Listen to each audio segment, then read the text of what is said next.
함께 말씀을 보실 때 역대하 17장 1절부터 9절까지 저와 여러분 교독하도록 하겠습니다. 역대하 17장 1절. 아사의 아들 여호사밧이 대신하여 왕이 되어 스스로 강하게 하여 이스라엘을 방어하되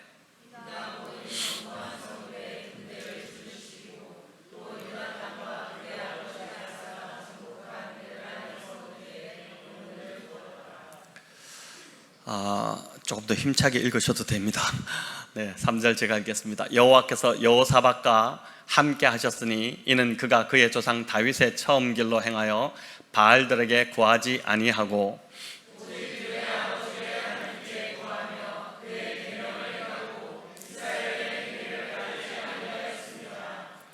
그러므로 여호와께서 나라를 그의 손에서 견고하게 하심에 유다 무리가 여호사밧에게 예물을 드렸으므로 그가 부귀와 영광을 크게 떨쳤더라.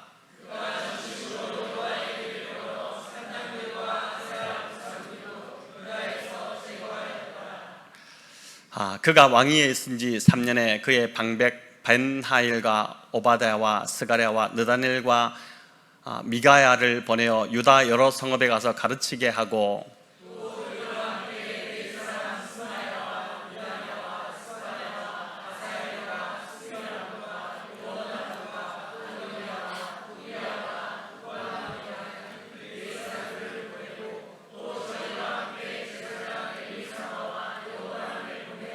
함께 읽겠습니다.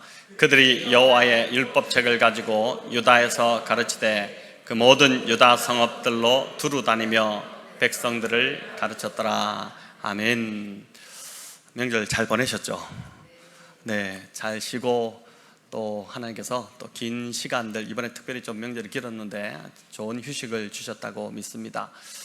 오늘 이제 여호사밧 이야기입니다. 여호사밧의 강약점이라고 한자를 좀 붙였는데, 강한 점도 있고 약한 점도 있고, 뭐가 강하고 뭐가 약한 점인지 여호사밧의 이 일생을 통해서 우리가 좀 배우고자 합니다.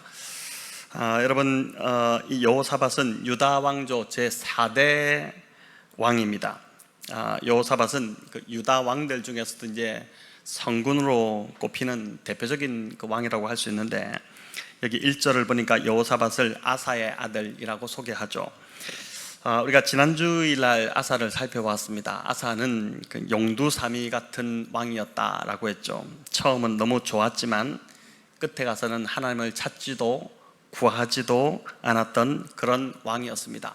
그 아사가 죽고 그의 아들 여호사밧이 왕이 되었습니다. 그가 이 여호사밧이 왕이 되어 가장 먼저 한 일은 이제 1절에 나오듯이 스스로 강하게 하여 이스라엘을 방어한 것인데, 우리 1절과 2절을 같이 읽어볼까요? 아사의 아들 여호사밧이 대신하여 왕이 되어 스스로 강하게 하여 이스라엘을 방어하되 유다 모든 견고한 성읍에 군대를 주둔시키고 또 유다 땅과 그의 아버지 아사가 정복한 에브라임 성읍들의 영문을 두었더라. 아멘. 여기 왕이 되고 첫 행보가 북이스라엘과 그 접경 지역에 군대를 주둔시킨 것입니다. 여러분, 우리로 말하면 지금 휴전선 지역에 군사력을 더 집중시켰다고 볼 수 있습니다. 여기 영문을 두었다 이렇게 나오는데, 이 영문은 오늘로 말하면 이제 수비대를 말합니다. 오늘로 말하면 이제 방위사령부 같은 것인데, 중요한 것은 여호사밧이 외세의 도움을 받지 않고 스스로 강하게 했다 이렇게 합니다. 왕이 되고 나서 가장 먼저 한 일이 스스로 강하게 했다는 것이죠. 자주국방 이제 체제를 갖추려고 한 것입니다.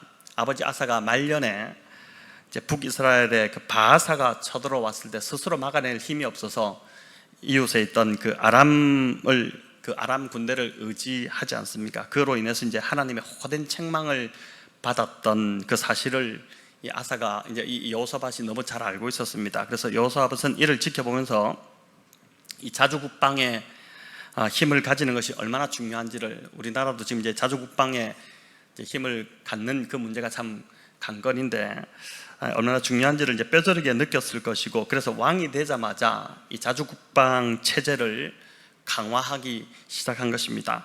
자, 그렇다고 해서 여호사밧이 자주국방의 힘만 신봉한 것도 아니었습니다. 그는 무엇보다 하나님을 올바로 붙들고 하나님을 섬기는 것, 하나님을 믿는 것이 가장 큰 힘이라는 것을 너무 잘 알고 있었던 왕이었죠.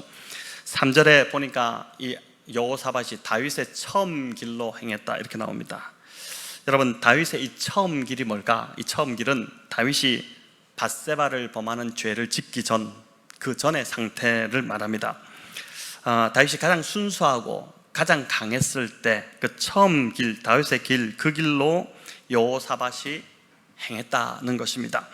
또 바알들에게 구하지 않고 오직 하나님께만 구했다, 이 기록도 남기고 있는데, 여러분, 이스라엘의 왕들이 이제 하나님을 믿는 백성의 왕이었지만은 이 역대기 열왕기를 보면은 어려운 위기 상황들이 오게 되면은 이제 우상신들을 섬기는 제사장들을 종종 이제 찾았습니다. 그렇게 그들을 찾아서 이제 자문을 구하는 경우가 참 허다했는데, 어렵고 위기에 처할수록 이제 우상을 찾지 말고 하나님만 찾아야 되는데 대부분의 왕들이 그렇지 못했다는 것입니다. 하지만 여호사밧은 여기 4절에 나오듯이 오직 그의 아버지 하나님께만 구했다 이렇게 합니다.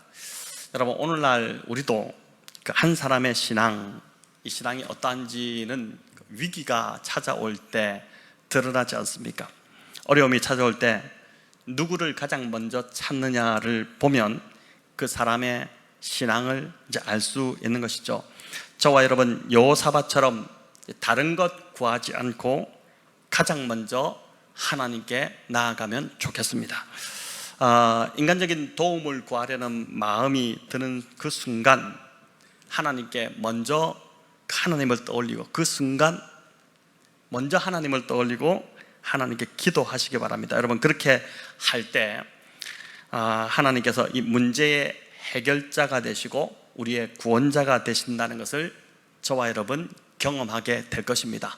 사소한 작은 것 하나라도 어떤 상황이 있을 때 그 순간 인간적인 방법을 쓸 수도 있지만 먼저 하나님 앞에 그걸 이제 아뢰는 것이죠. 하나님, 지금 이 상황에서 내가 하나님께 이걸 기도합니다 이렇게 했을 때 그게 즉각적으로 응답되는 것들을 여러분 경험하게 될 것입니다. 그렇게 할 때 우리가 이제 진짜 하나님 믿는 이 신앙이 점점 자라나지 않겠습니까? 자, 이렇게 하나님께 구하고 하나님 말씀대로 행하자 이제 놀라운 변화가 일어나기 시작했는데, 이제 5절이 잘 보여줍니다. 우리 같이 한번 읽어보겠습니다.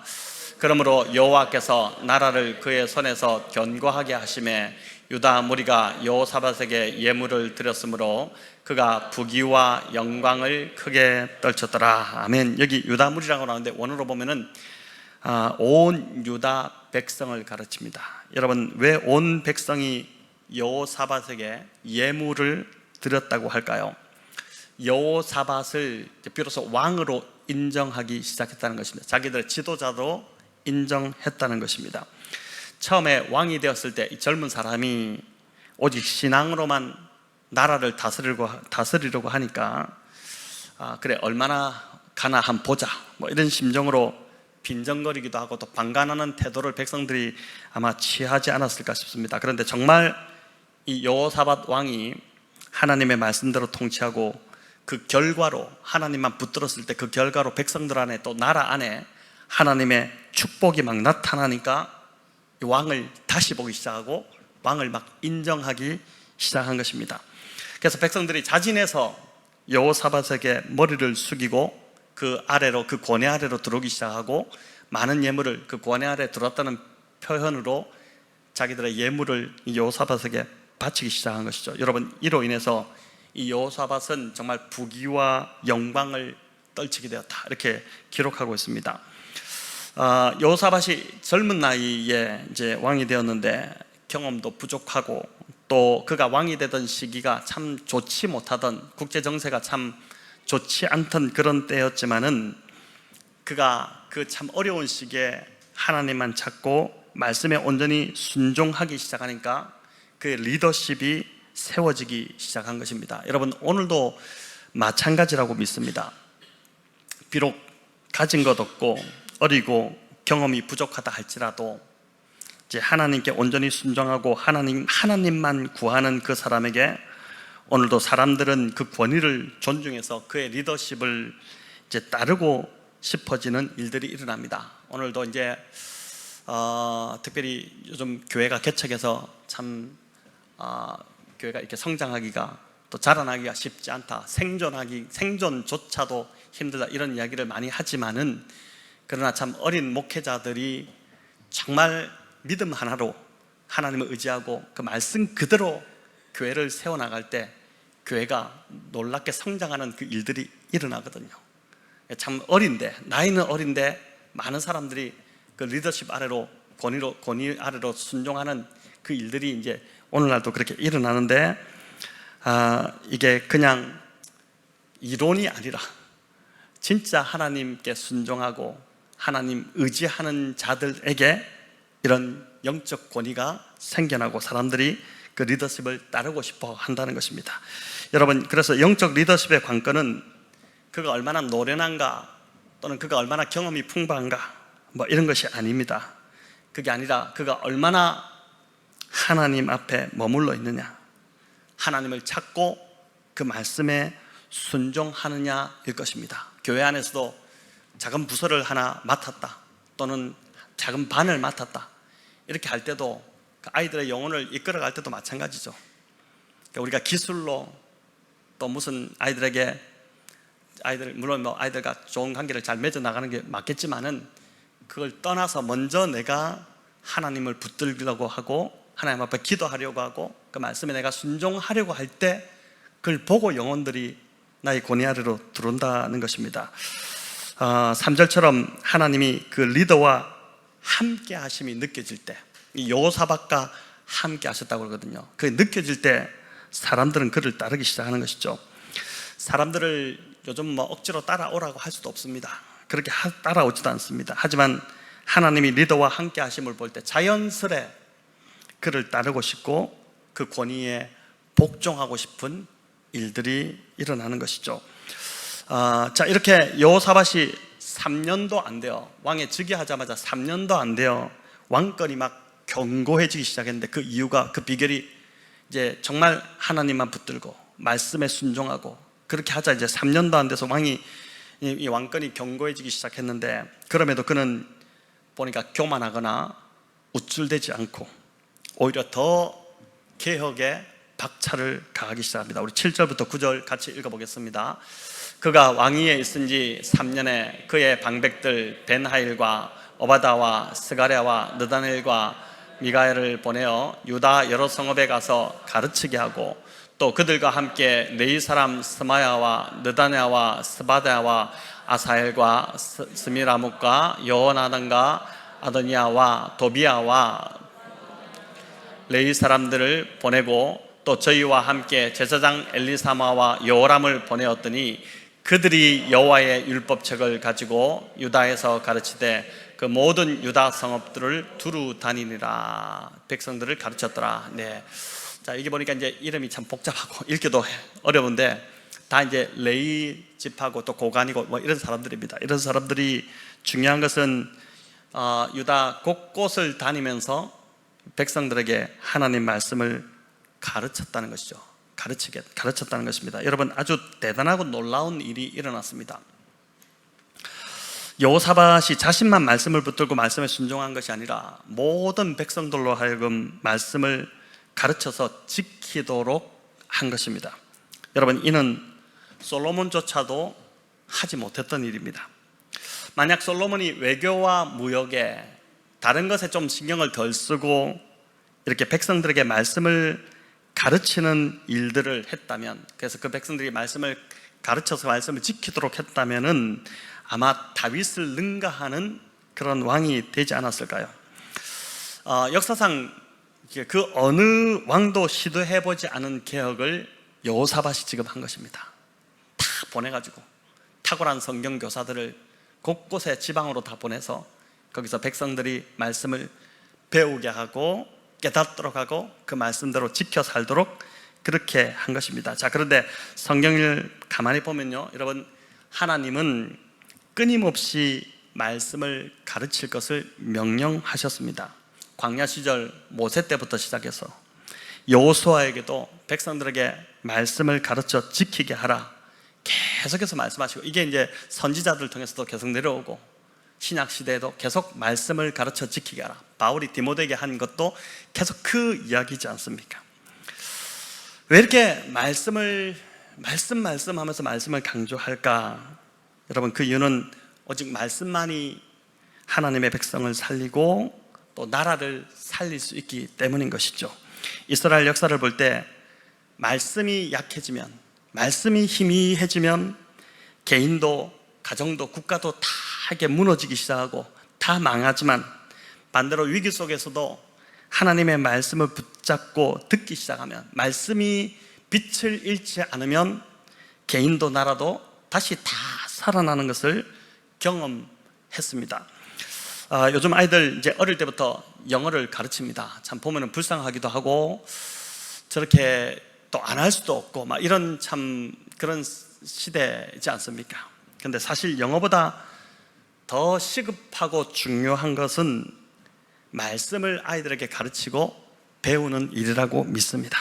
여러분, 서구 열강의 그 식민지였던 아프리카나 필리핀 같은 나라들, 이런 나라를 제가 좀 무시하는 것이 아니라, 여러분, 이런 나라들이 사실 우리보다 영어를 훨씬 더 잘합니다. 하지만 여전히 경제적으로 어렵고 곰핍하게 살아갑니다. 영어를 못해서 그렇게 사는 것은 아닐 것입니다. 우리보다 영어는 훨씬 잘하지만 더 못 살지 않습니까? 여러분, 우리나라에 말씀의 부흥이 휩쓸고 갔는데, 그 말씀의 부흥이 온 것은 조선 말에 권서인이 그 역할을 아주 톡톡히 감당했었습니다. 권서인, 이게 권할권자에 책서자를 쓰는데 책을 권하는 사람이다, 이런 뜻인데, 이게 뭐냐면은 쪽복음, 그때는 66권이 완성된 성경도 아니고 그냥 마가복음, 마태복음 이런 쪽복음인데, 쪽복음을 잔뜩 보따리에 지고 전국 방방곡곡을 다니면서 그 복음을, 이제 그 성경책을 나눠주는 사람들을 이제 권서인이라고 했습니다. 일종의 전도자들이죠. 여러분, 오늘이야 뭐 그렇지만은 그다음 치안이 그때는 뭐 좋지 않아서 강도 위협도 있고 또 날짐승의 위협도 있고 막 이런 여러 가지 위협 속에서도 그들이 이제 정말 목숨 걸고 나라 구석구석을 다니면서 성경책을 전해 주었습니다.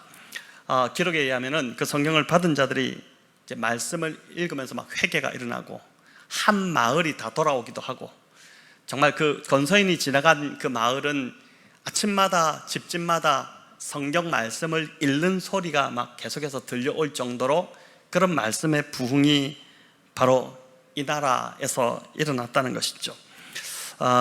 저희 교회가 그래서 정말 이 우리나라가 이 말씀의 부흥으로 특별하게 선교사보다 성경책이 먼저 들어온 나라는 유일하게 선교 역사상 대한민국이 최초라고 그러는데, 말씀으로 부흥을 일어나고 말씀으로 변화된 나라가 이제 우리나라인데, 저와 여러분 이 가을에 특별히 지금 보니까 이제 이번 주에 아마 신청을 다 하실 거라고 믿습니다.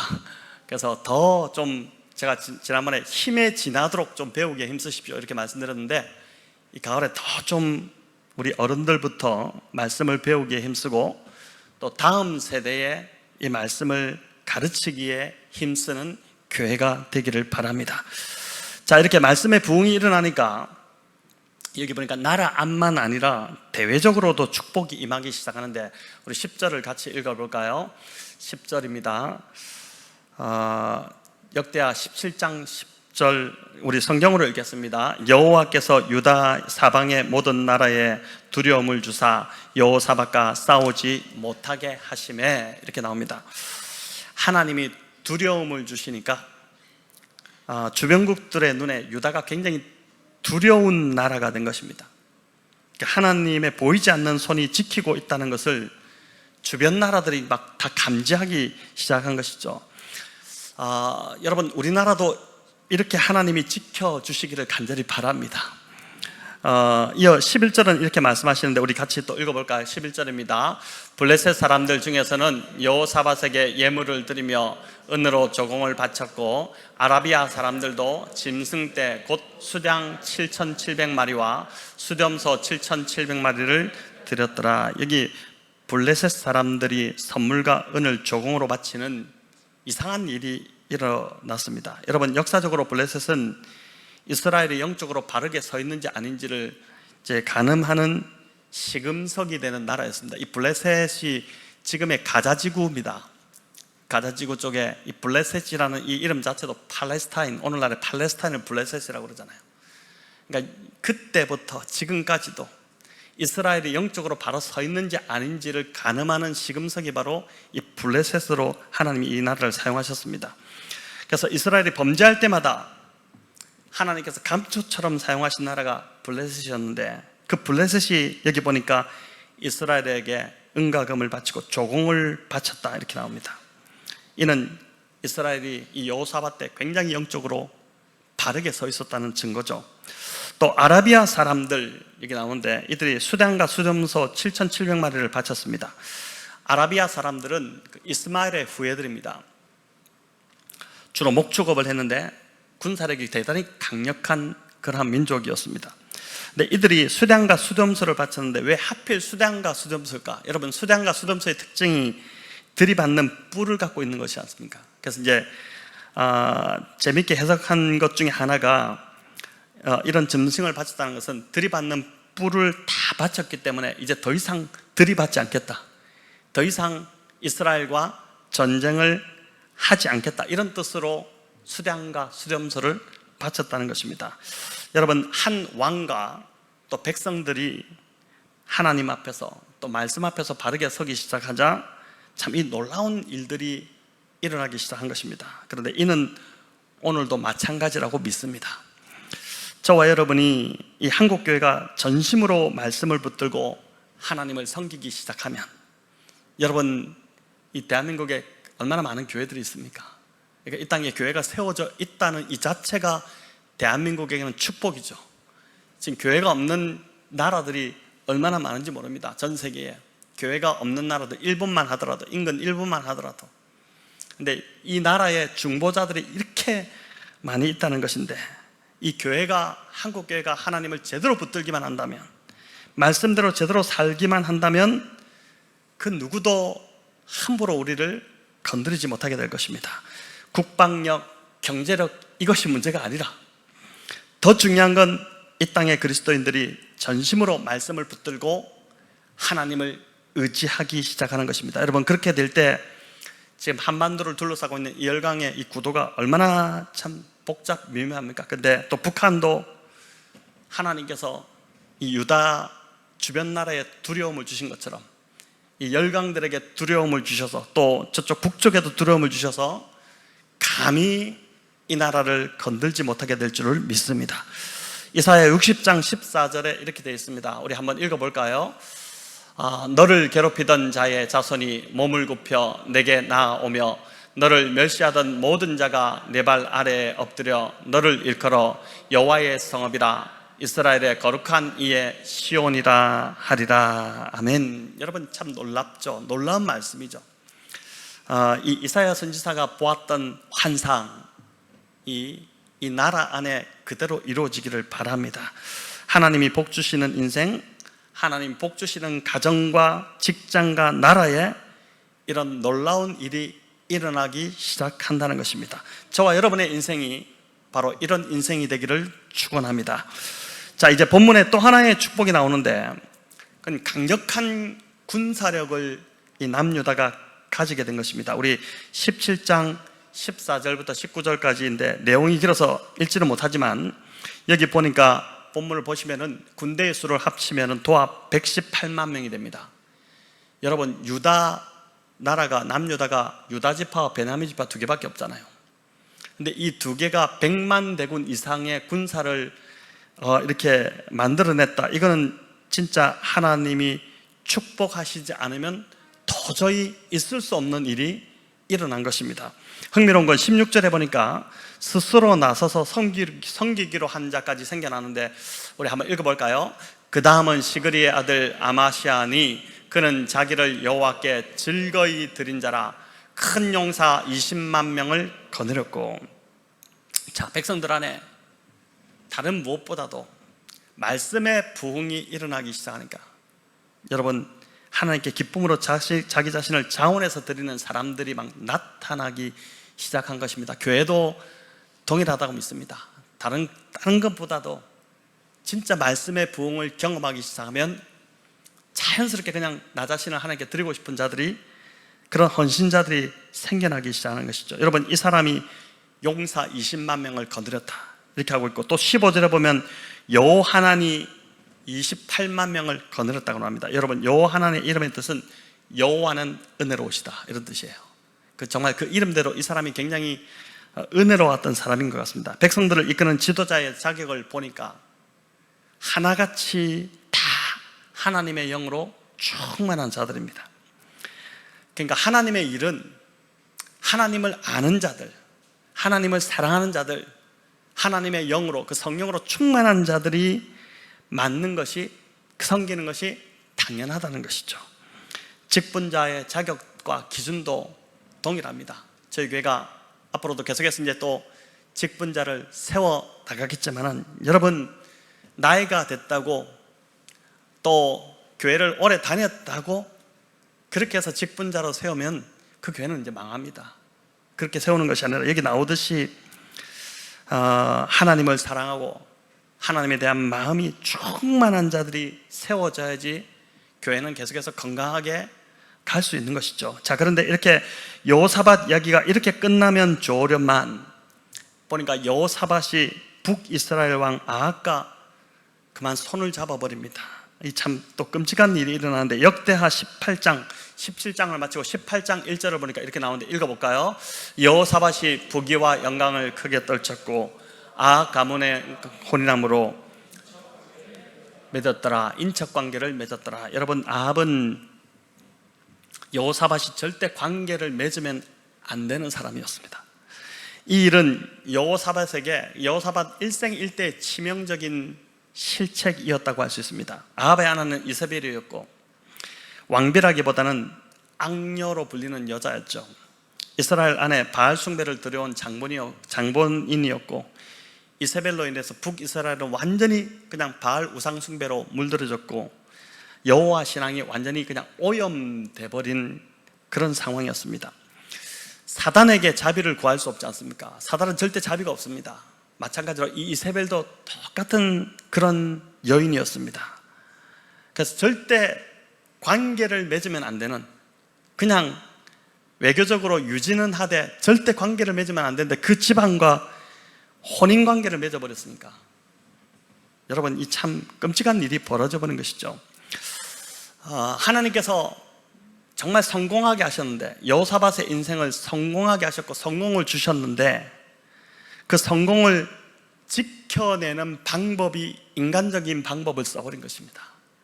그러니까 하나님이 성공케 하셨으면 끝까지 하나님의 방법으로 갔어야 되는데, 이 여호사밧이 인간적인 방법으로 이걸 지켜내려고 한 것이 가장 큰 실수였던 것이죠. 결국 이 여호사밧은 아합이 일으킨 전쟁에 휘말리게 됩니다. 아람과의 전쟁에 이제 아합의 청에 이기지 못해서 전쟁에 참여하게 되는데, 이로 인해 여호사밧은 전쟁에서 죽을 고비를 넘기죠. 그래서 큰 곤욕을 치르고 겨우 목숨만 건져서 다시 돌아가야 됩니다. 여러분, 이 정도 되면 정신 차리고 다시는 이런 짓을 하지 말았어야 되는데, 역대하 20장 35절에 가보면 여호사밧이 이번에는 아합이 아니라 그 아합의 아들 아시아와 또다시 손을 잡습니다. 무역을 위한 배를 만든다는 그 미명하에, 그런 이유로 여러분 다시 손을 잡는데, 성경은 분명히 이 아시아를 뭐라고 평가하냐면 악한 왕이다 이렇게 평가하는데, 그럼에도 불구하고 이런 일이 벌어진 것입니다. 이 여호사밧은 왜 이렇게 하나님이 싫어하시는데도 북이스라엘에게 미련을 버리지 못했을까요? 여러분, 엄청난 개혁을 하고 백성들에게 말씀을 가르치고 그 말씀대로 살려고 했던 대단한 인물입니다. 다윗 다음으로 꼽을 수 있는 성군이 바로 이 여호사밧인데, 그 여호사밧이 왜 이렇게 그 북이스라엘에 대한 문제만 탁 나오면은 하나님의 뜻도 구하지 않고, 또 한번 심하게 혼이 났음에도 불구하고 또다시 미련을 버리지 못하는 이런 어리석은 행태를 벌였던 것일까요? 여러분, 이것은 이제 일종의 그 북이스라엘을 향한 여호사밧의 열등감이라고 할 수 있습니다. 신앙생활을 잘하는 사람도 이 열등감의 문제가 해결되지 않아서 자주 넘어지는 사람이 참 많아요. 이렇게 보면은, 성도들 안에서도 보면은 신앙이 참 괜찮은 사람인데 저 정도면 하나님 참 기뻐하실 만한 그런 삶을 잘 살고 있는데 이 열등감의 문제가 해결되지 않아서 어떤 부분에서 딱 걸려버리면 그냥 넘어지고 또 넘어지는 것입니다. 여러분, 이 당시 북이스라엘은 여호사밧이 다스리는 남유다에 비하면 5배 이상 정도가 큰 나라였습니다. 땅덩어리도 크고 지파수나 또 군대의 수로 보더라도 월등히 우세한 나라가 북이스라엘이었죠. 사람은 보통 어떠냐면은 자기보다 훨씬 잘 나가는 사람들과 관계를 맺고 싶어하는 경향이 있습니다. 또 자기가 아는 사람 중에 유명한 사람이 있으면 어떻게 합니까? 그 사람과 별로 친하지도 않는데 그 사람 이야기를 자주 합니다. 그 사람과 아주 친한 것처럼 평소 연락도 거의 하지 않고 그저 이름 정도만 알고 있는 상황인데도 어떻게 합니까? 그 사람과 이제 잘 아는 것처럼 그렇게 합니다. 여러분, 그렇게 하는 이유는 그렇게 함으로 내가 유명한 사람과 연관이 있는 이런 대단한 사람이라는 것을 좀 부각시키고 싶어하고 또 자신도 그렇게 유명하고 잘 나가는 사람인 것 같이 느끼고 싶어하기 때문입니다. 여러분, 그래서 사람들은 끊임없이 자기보다 나은 사람과 교제하고 싶어하고 또 유명한 모임의 회원으로 끼고 싶어합니다. 그런 단체에 내가 속해 있다는 것을 자랑스럽게 여기고 그걸 또 이야기합니다. 마치 그런 모임의 회원이 되면 나도 그런 사람이 된 것 같은 느낌이 들어서인지 이제 그렇게 하는 것입니다. 여호사밧에게는 북이스라엘의 왕들이 바로 이런 대상이었다고 할 수 있습니다.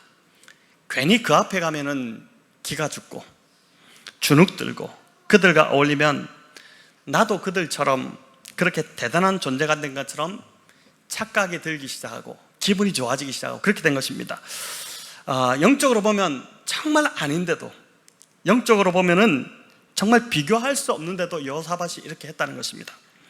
하나님께서 여호사밧을 그렇게 사랑하시고 귀하게 생각하셨는데도 보니까 여호사밧은 이제 그 한 부분에 있어서만큼은 만족하지 못하고 자꾸 북이스라엘을 통해서 자기의 가치를 인정받으려고 한 것이죠. 여러분, 그런데 이런 싸움이 보면은 오늘도 항상 우리를 따라다닙니다.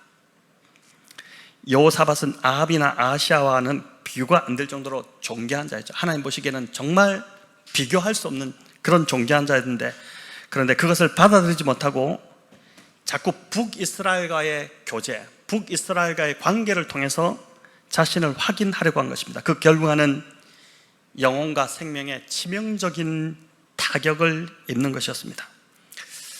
반면 여러분, 다윗은 여호사밧과 달랐습니다. 이게 다윗과 여호사밧의 차이인데, 다윗은 자신에게 있는 것을 결코 작게 여긴 적이 한 번도 없습니다.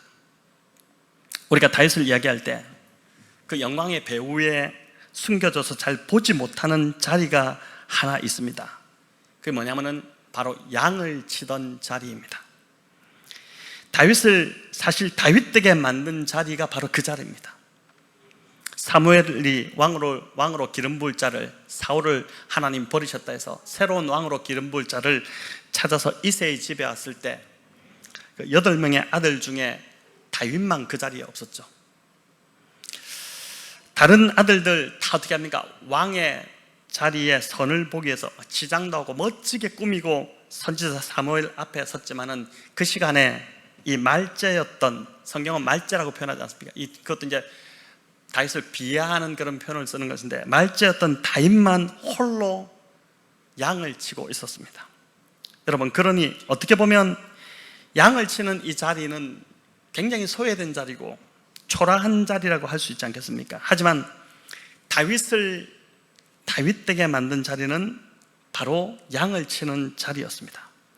다윗은 그 자리에서 지도자로 필요한 모든 책임감을 배울 수 있었고, 골리앗을 쓰러뜨리는 그 물맷돌을 연마할 수 있었던 것이죠. 무엇보다 하나님께 의지하는 법을 다윗이 그 양을 치는 자리에서 배웠던 것입니다. 다윗이 만약 이 양을 치던 자리와 그 일을 너무 하찮고 작게 여겨가지고 불평하고 변명만 잔뜩 늘어놓았다면 여러분 어땠을까요? 형들도 많은데 왜 나만 양을 쳐야 되나? 또 내가 양을 친다고 뭐가 되겠어? 저 따위 양들 이제 정말 지겹다 이랬다면 다윗은 양치는 그 일에 책임을 다하려 들지 않았을 것이고 맹수를 쫓기 위해서 그 물맷돌도 연마하지 않았을 것입니다. 더구나 맹수와의 싸움에서 승리하게 하시는 하나님을 절대 경험할 수 없었겠죠. 여러분, 다윗이 이랬다면 골리앗과의 싸움에 나갈 리가 만무했을 것입니다. 절대 안 나갔겠죠. 다윗이 이렇게 준비되지 않았다면, 이런 믿음이 자라지 않았다면 골리앗이라는 상대를 만났을 때 그 피하지 바보같이 나갔겠습니까? 참 기특하게도 이 어린 다윗은 자신의 자리와 자기에게 주어진 것을 결코 작게 여기지 않았다는 것입니다. 이게 다윗의 정말 위대함이라고 할 수 있습니다. 자신에게 주어진 그 일을 귀하게 여기고 그 일에 최선을 다하고 충성을 다한 것입니다. 여러분, 요즘 참 자기에게 주어진 일을 그 귀하게 여기고 최선을 다하고 충성을 다하는 사람들을 찾아보기가 참 너무 힘든 시대인데 다윗이 그랬다는 것이요. 그 결과 그런 작은 충성들이 계속 쌓여서 자연스럽게 하나님께서 다윗을 가장 영광스러운 자리로 다윗을 이끌어 가셨죠. 여러분, 하나님께서 저와 여러분에게, 우리에게 주신 것들과 허락하신 자리가 있습니다. 그것은 얼핏 보기에는 별것 아닌 것처럼 보일 수 있습니다. 세상이 볼 때는 상당히 초라해 보일 수도 있어요. 그러나 하나님이 저와 여러분에게, 우리에게 딱 맞게 주셨다는 것입니다. 왜냐하면 하나님의 은사와 부르심에는 후회하심이 없기 때문입니다. 가장 맞게 주신 것이에요. 문제는 나에게 주신 이것들을 내가 어떻게 여기느냐, 어떻게 대하느냐 하는 것입니다. 여호사밧처럼 자신에게 주신 것보다 남이 가진 것이 더 커 보이고 좋아 보인다면, 북이스라엘을 늘 동경했던 것처럼, 북이스라엘 앞에만 서면 늘 주눅이 들고 기가 죽은 것처럼 우리도 나에게 주신 것이 분명인데 그건 보지 못하고 다른 사람이 가진 것을 보면서 늘 기가 죽는다면은, 그게 더 커 보인다면 여러분, 이 열등감에서 결코 벗어나지 못할 것입니다. 그리고 항상 자라다가도 그 어떤 한 부분에서 늘 실패하고 무너질 거예요. 늘 더 영적으로 자라지 못하고 진전되지 못하는 그런 것을 보게 될 것입니다.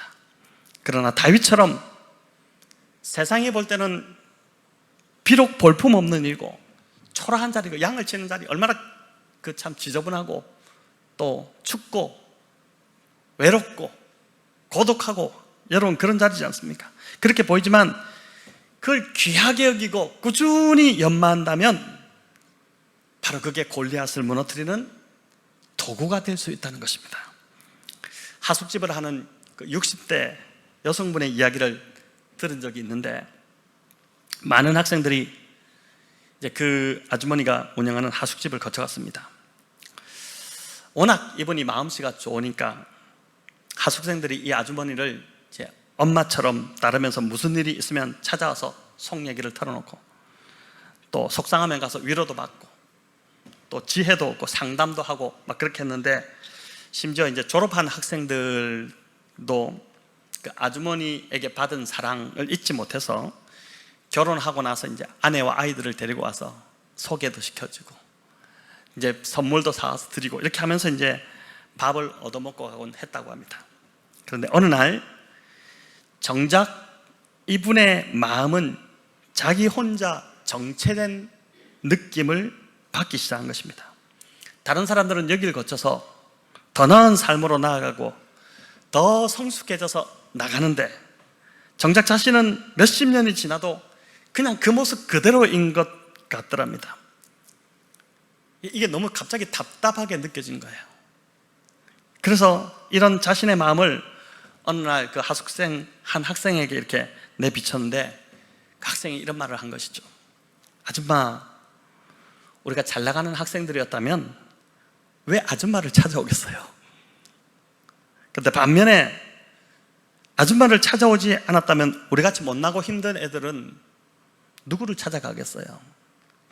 부모님한테도 못하는 얘기를 아주머니한테 다 터놓고 우리는 회복되곤 하잖아요. 그래서 아주머니는 여기 떠나시면 안 돼요. 이 자리에 꼭 필요한 사람이에요. 여길 지키셔야 돼요. 그런 이야기를 하더랍니다. 여러분, 지금 나에게 허락하신 삶을 귀하게 여기고 이곳이 하나님의 부르심의 자리라고 믿는다면, 비록 초라하고 보잘것없는 일이라도 우리는 그 일에 최선을 다하게 될 것입니다. 그리고 그 삶이 우리를 행복하게 만들 것이고, 또 그런 나로 인해 내 주변의 옆 사람이 행복해지기 시작할 것입니다. 저도 이제 저의 부르심이 그 10대를 향한 하나님의 부르심이라 이 확신을 가지고 계속 한 10년 넘게 그 아이들 사역을 했지 않습니까? 근데 할 때 보면은 한 번씩 그런 부러움이 있었죠. 이제 어른 사역을 하는 다른 목회자들을 보면 나도 저렇게 좀 대우받고 주는 밥도 사주는 밥도 얻어먹고 좀 저렇게 하고 싶은데, 물론 제가 그 이후에 이제 제가 장년 사역을 아예 안 한 사람으로 알고 있는 분들이 있는데, 서울영농교에서 장년 사역을 제가 제일 많이 했고, 그리고 이제 행정 목사도 제일 오래 했는데, 그 청소년 사역을 집중적으로 할 때 들었던 생각이 한 번씩, 나도 저렇게 좀 대우받으면서 목회하고 싶은데 아이들하고 이제 부딪히면은 어떻게 되냐면 대우는커녕 늘 이제 제 가진 돈 다 써야 되고 뭐 그렇게 되는 것이죠. 한 번은 이제 한 번이 아니죠. 수십 번 그렇게 바람을 맞은 적이 많은데, 아이들 학교로 이제 들어가잖아요. 아이들을 만나서 그 같이 말씀을 나누고 또 큐티를 하고 그렇게 이제 학교 모임을 계속해서 만들어 갔는데, 학교로 들어가면은 바람 맞을 때가 참 많았습니다. 특별히 그 참 신림동에 있는 서울 미고라는 미술고등학교가 있었는데, 그 학교까지 노년동에서 가려면 그때 당시 차도 없고 그래가지고 대중교통으로 무거운 기타를 어깨에 메고 그 다음에 또 뭐 이리저리 간식을 사두고 양손 가득하게 가면은 아이들이 후루룩 몰려와가지고 너무너무 반갑게 맞이하면 좋은데, 그게 아니라 정말 한 명도 모이기로 한 장소에 안 오는 날이 정말 여러 번 있었어요. 그럼 이제 공치고 그냥 그 들고 왔던 거 그대로 들고 다시 나가는 것입니다. 여러분, 근데 그때 제가 만약에 이건 아닌 것 같다, 이건 아니다 이렇게 하고 나도 좀 근사하게 어른들 사역이나 할란다 이렇게 하고 돌아섰다면은 아마 제가 한 영혼을 바라보시는 하나님 아버지의 마음, 그 마음을 결코 배우지 못했을 거예요.